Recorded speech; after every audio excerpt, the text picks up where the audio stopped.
भारत में सब संभव जदि हाथ विभूति बाहर पादर महू झरुची सीमेंट गाई क्षीर दौची ताहले 40 फुट तुलसी गछ आसबनी कहीं आम ओडिशा रे अछि दिव्या दास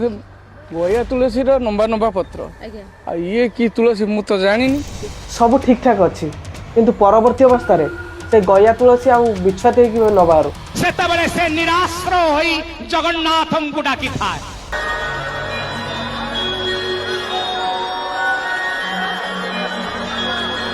मु आज जाए जदि केबे देखिनी कि तुलसी गछ 40 फुट हबारे आम जगन्नाथ पाखे जो तुलसी गछ लगुच सी जदि 1.5 फुट 2 फुट हो पारुची ताहले कली जुगे वर्तमान समय 40 फुट तुलसी गछ कोठू आसीबो। हाँ देखंतु ए बाबा गुटी देखंतु गया तुलसी कहउछन समस्ते बहुत खुशी लागुच आम ओडिशा रे भली जिनस गोटे बाहरी जंती आगुर तो नना संगे कथा होउतली नना कहउछन आगुरा बहुटी नाही प्रथम एटा हम देखोजु जे काली गाय मूत्र पीवा कथा कहउतिले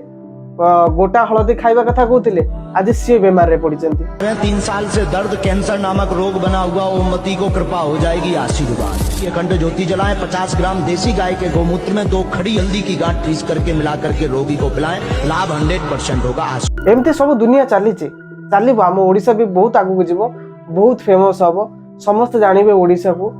पूर्वर जानी जे सीमेंट गाई क्षीर दौला पादर महू झरुला एबे भी सेमती किछि घटी पारे आगू देखंतु अपेक्षा करंतु क्या किसी प्रतिवाद करंतुनी को पानी कुआड़े जाउची खाली बसिक चुपचाप देखंतु तुलसी गछ कि गया गछ